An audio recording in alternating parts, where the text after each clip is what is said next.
आपको बताया कि क्या लॉजिक है। चलिए आइए अब बनाते हैं वो मकड़ी का जाला, सो कॉल्ड स्पाइरल।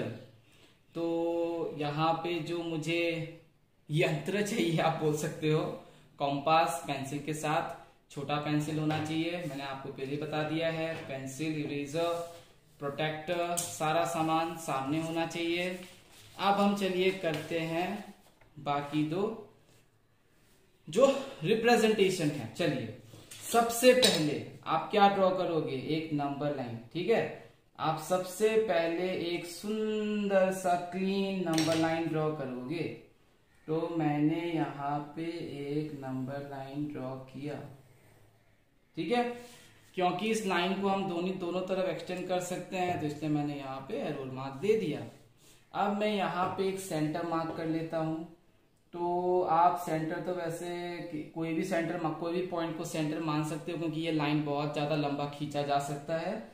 लेकिन फिलहाल मेरे लाइन का लेंथ कुछ 13.5 है, तो मैं मान के चलो कुछ 13.5, तो इसके 6.575 के आगे थोड़ा सा दे देता हूँ एक मिड पॉइंट, जिसका नाम मैं यहाँ पे रख देता हूँ O।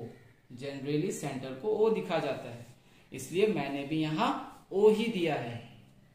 अच्छा, जैसे मैंने आपको कहा था कि हम यहाँ पे जो 1 यूनिट है, हम जो यहाँ पे 1 यूनिट है वो 1 सेंटीमीटर मान के चलेंगे। अगर मुझे √2 रिप्रेजेंट करना है फ्रेंड्स, तो देखिए यहाँ पे मैंने आपको बताया था √2 के लिए मेरा बेस 1 यूनिट होना चाहिए, और परपेंडिकुलर तो आप समझ ही लो कि 1 यूनिट ही हम रखेंगे थ्रू आउट। तो यहाँ पे जो बेस है वो बदलता जाएगा जैसे हम घूमते जाएंगे। तो यहाँ बेस 1 यूनिट, अब चलिए मतलब 1 सेंटीमीटर। तो अब हम बेस ड्रॉ करते हैं यहाँ पे 1 सेंटीमीटर। तो 1 सेंटीमीटर का जब हम यहाँ पे बेस मार्क करेंगे, तो मैंने मान लीजिए 6 पे किया, तो मान लीजिए यहाँ पे 1, ठीक है, यहाँ पे 1।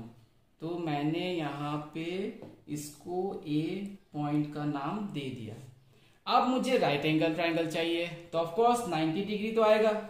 अब आप प्रोटेक्टर कर लो, और एट पॉइंट A, कहां पे A, ध्यान रखिएगा पॉइंट A में आपको परपेंडिकुलर लाइन एक मार्क करना है। तो ये हो गया 90 डिग्री का मार्क पॉइंट।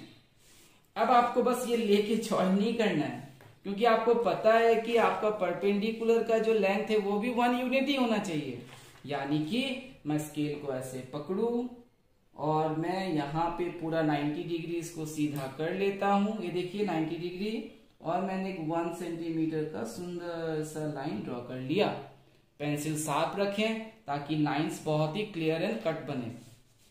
अब मैं क्या करूंगा, इस पॉइंट्स को मान लीजिए ए के बाद मैंने यहाँ लिख दिया B। अरे हम तो ABCD भी सीख रहे हैं।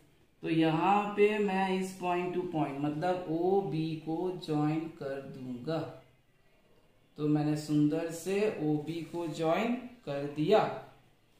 अब आपको समझ आ गया होगा कि ये जो लाइन है, ये जो लेडर सीढ़ी जिसको बोलते हैं, सीढ़ी जो है वो हाइपोटेनियस है। मतलब यहाँ पे OA कितना है, OA 1 यूनिट है, यहाँ पे AB क्या है, 1 यूनिट है, यहाँ पे ये बेस है और ये परपेंडिकुलर है। तो ऑफ कोर्स जो OB है वो क्या है, हाइपोटेनियस, जो कि आप जब 1 लोगे तो क्या आएगा, √2। ये हो गया आपका हाइपोटेनियस। अब आप क्या करोगे, इस कॉम्पास भाई साहब को लोगे, आपको बनाना है सेंटर O। आपको सेंटर किसको बनाना है, O। क्वेश्चन में या स्टेप्स ऑफ कंस्ट्रक्शन जब आप लिखोगे तो क्या लिखोगे, टेकिंग O एज सेंटर। तो यहाँ पे O एज सेंटर मतलब कॉम्पास आपको रखना है पॉइंट A पर। फिर आप यहाँ पे रेडियस बनाओगे OB, यानी जितना आपका OB है, ये देखिए जितना आपका OB है उतना आप बनाओगे रेडियस। और बस क्या करना है आपको, यहाँ पे एक ऐसे करके आर्क काट देना है। देखिए मैंने यहाँ पे टिप में पकड़ा तो मुझे बिल्कुल दिक्कत नहीं हुई, मुझे खुद को ऐसे हाथ को घुमाना नहीं पड़ा। हम तो खुद ही घूम जाते हैं, वो नहीं करना है दोस्तों।